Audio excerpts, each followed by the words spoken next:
All right, good morning, everybody. So, the first two rounds of the waste management are done. It's been a pretty interesting tournament so far, with weather coming out the first round and a half. Little delay at the start with some frost, but that's meant to be happening at the beginning of the season. Um, Seemingly, there are just a ton of fans there. They're projecting at least 1 million throughout the week. Obviously, again, the Super Bowl helping out. That is going to certainly uh, boost that number. Have some notable people missing the cut, some notable people at the top. We'll take you through kind of where we are, the two birds picks, and some other names, and maybe some themes to look for over the weekend, and maybe some bets to take to see how things are going. First off, our picks, going back to those, we are looking at. Let me just pull those back up for you so you guys can remember what we're doing.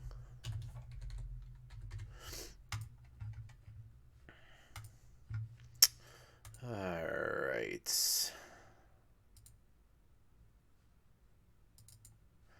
So, so at our top here, we had Wiggy Vegas with John Rahm, Tony Finau, Cameron Young, Tommy Fleetwood, Johnny Vegas, Terrell Hatton. We are only looking at one missed cut for him, with Tommy Fleetwood missing the cut, unfortunately. Seemingly started strong for Tommy, but did not finish strong. Couldn't make that cut number. John Rahm doing his normal things at the top of the leaderboard, -8. Tony Finau, believe, flirting around, -4.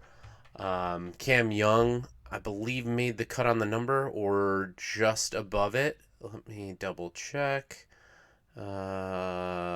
Yes, on the number at even. Johnny Vegas -5, and Terrell is, I believe, at -4. So a good -5 for Terrell. Okay, so good look into the weekend for Wiggy Vegas. I have Rory, who, had a little trouble starting off. It was cold on Thursday. I think everybody saw that, and the wind started to pick up real hot. Xander Rory's at 2 under right now. Xander, he'll go out early, hopefully catch not a lot of weather this morning. Xander is near the top of the leaderboard at 8, T3 right now. Tommy missed the cut. JT, haven't seen JT in a little bit. Let's double check where JT is at. JT -3, T21. He's all right. And then we have Brandon Steele missing the cut and Garrick Higo missing the cut. So another 3 missed cuts for me, which is not good. And yet again, we have our resident leader, Scott, at a Xander T3, Scotty Scheffler T1 right now with Adam Hadwin playing some great golf again. He can really light it up this weekend and show everybody that the front end of the season is his. I wouldn't doubt it. I wouldn't. His steady, complexion and steady, just the way that he moves and plays is probably the best of anybody right now. But you've also got JT for him. JT at T21. JT Poston missed the cut. For him, I believe he had a rough 2 days, ended up about +5. Where's Mark Hubbard at? Mark Hubbard missed cut, unfortunately, and then Wyndham Clark has been playing some good golf. Wyndham Clark T6 right now. So 2 missed cuts for Scott. Wyndham Clark being at a T6 is a huge benefit for him. Could definitely climb the leaderboard this weekend, but it is a pretty packed leaderboard, and As I was saying before, there has been some weather. The wind has impacted some things at times. You saw some crazy wind on some greens, blowing off golf balls into the water, pushing shots left, right, and center, and golfers couldn't really figure out how to maneuver that early on.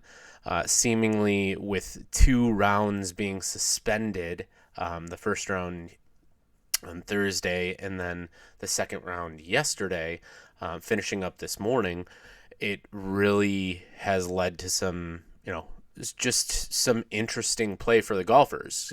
That's hard mentally to get prepared for when you're trying to think of 4 days and you have to segment your rounds into 2 separate days and then play another one. Seemingly, it's a tough thing to go for them, but obviously they're professionals. They can get through it.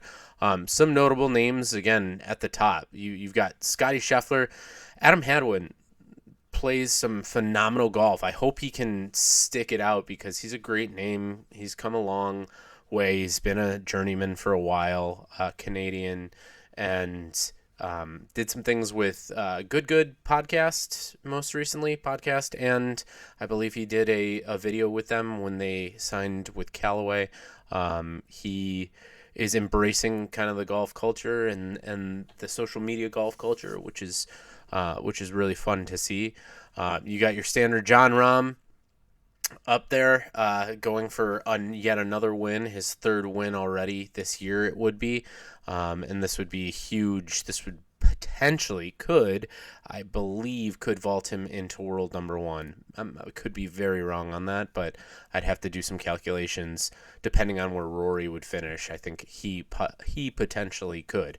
Rory and Scotty, that is, but with Scotty at the top of the leaderboard, I don't think that'll vault him enough. It'll keep him definitely number one in the FedEx Cup, but you've got, name upon name.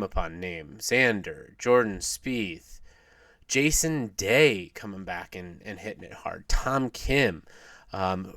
We said a little bit ago in a previous show, Ricky coming back with a -5. He so far 71-76 yesterday / today. I don't think he finished today. I believe he was a full day yesterday. Played 27 about yesterday, and really doing some great things with his swing, with his swagger.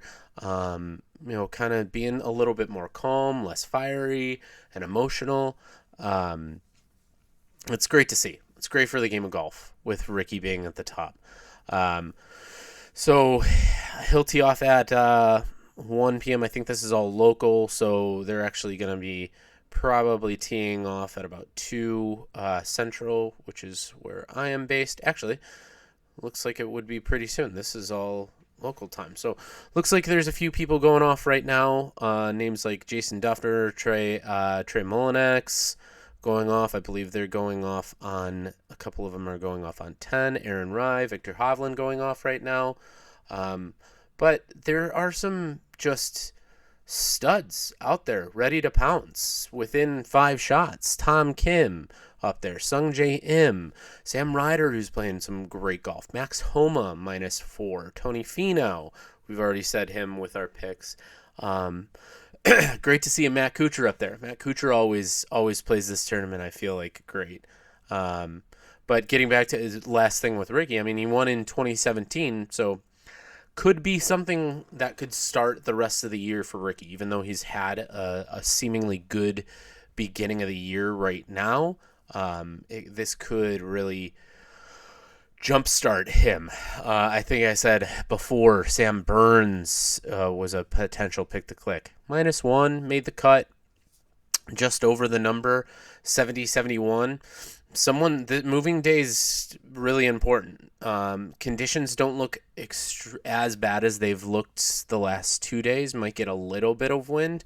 The course is dried out this morning, so there doesn't seem to be anything that could be overly powering the golfers to change their games. This could be somebody could go out and win it, or the guys at the top can just extend themselves further. But -10 leading the field, with even being the cut line. Everybody within 10 shots, I think anyone can go out and have a low round. So far, the low round of the tournament, I believe, is a 64 out of Scotty Scheffler. So someone goes out and shoots a 63 or 62 on a par 71. It's anyone's game there. I'm hoping that it's Ricky. I'm sorry. I'm hoping, yeah, I could say I would hope it would be Ricky, but also I hope it's Rory, as he's my pick to click. It doesn't seem like it's been all there for him so far. He did have a comment that the other day that if he was not a golfer and there was one tournament that he would go to, it would be this one, which the Waste Management is crazy. The 16th is crazy. The entire just aura around it is crazy with the Super Bowl being there. So I think anyone who's anyone in the golf industry is pretty much there. And it's great to see just the mass following, and hopefully this sets up for a wonderful season and people following it. Another big clip of news that was announced yesterday, Tiger Woods via Twitter did say that he will be playing next week's Genesis Invitational. He's finally going to make his grand return to the PGA Tour events. It's going to be interesting to see if he can play in these elevated events and qualify for the FedEx Cup playoffs. Obviously, he's going to have to play some good golf to do that, but is he going to be able to play in at least 10 of these 11 events, minus obviously the ones being the playoffs? So 7 of 8 is what he'd be looking at. And looking at those tournaments and those names, they're decently spaced out. This would have been a hard back-to-back for him to make with this early in the season, with the Phoenix and the Genesis Invitational being those two. But then you could have a almost 2.5 week layoff before the Arnold Palmer, which we know he's won numerous times and he would love to play, and then the Players. The match play would be next up, and that would be, a 1.5 week layoff, and I don't know if he qualifies for that. I'm not sure the rules of the match play and what they go off of, but he could. He potentially could, but from February 9th to March 22nd, about the 26th, for him to play in 5 golf tournaments in about a month and a half, that's going to be really hard to see. We'd really have to see his health come around and see what he looks like, because even when he was playing in that PNC father-son tournament, he just looks labored, and we all know that, and there's no huge expectations for him.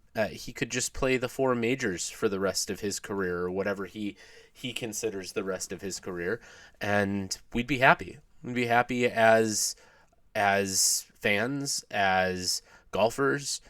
He's given us so much in the time, so it's wonderful to see him say that and say he's coming out. And this will be his first, I think, since maybe the CJ Cup. I could be completely wrong with that. But see him play competitive golf again and really give it a try, at least before the Masters. Because he's going to be playing or trying his darndest to make the Masters happen for him. So we'll see. That's a big piece for him. And we hope Tiger the best. Some other things just around the golf community. Next week we do have the Netflix show starting, which I'm going to review each pretty much episode, and maybe even have a watch along. Not that many of you are watching along. There have just been some fun things going around the Phoenix Open, the Waste Management.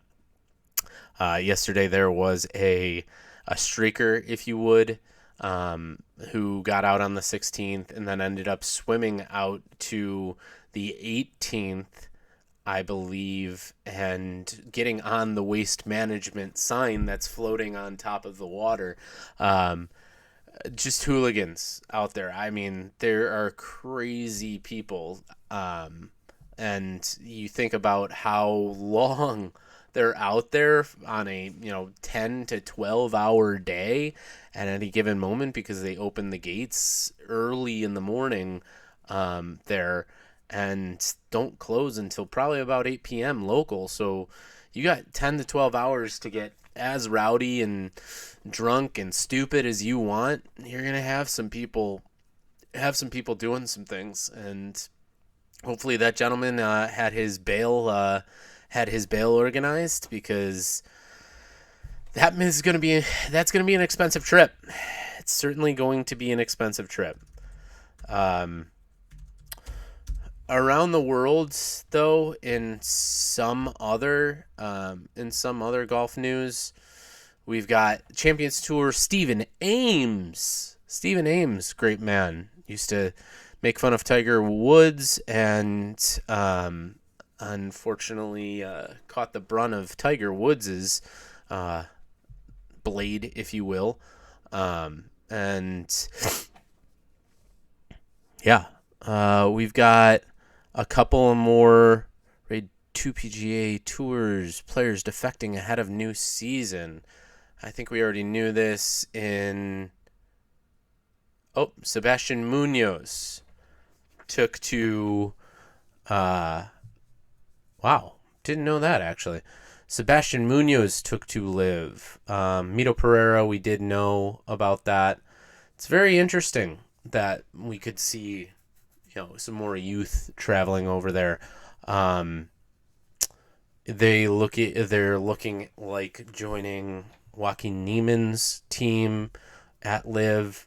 So I guess we'll see what happens when Live starts to come full swing within the next couple of months. And yeah, who knows? And maybe we'll see a lot more on that Netflix show. So keep an eye out this weekend. We've got an active leaderboard. It seems like moving day is going to be very fun today. So I'll keep my eye on it. You keep your eye on me, and we'll hopefully have a good rest of the waste management tournament. So for Two Birds, I'm Andrew. We'll catch you later.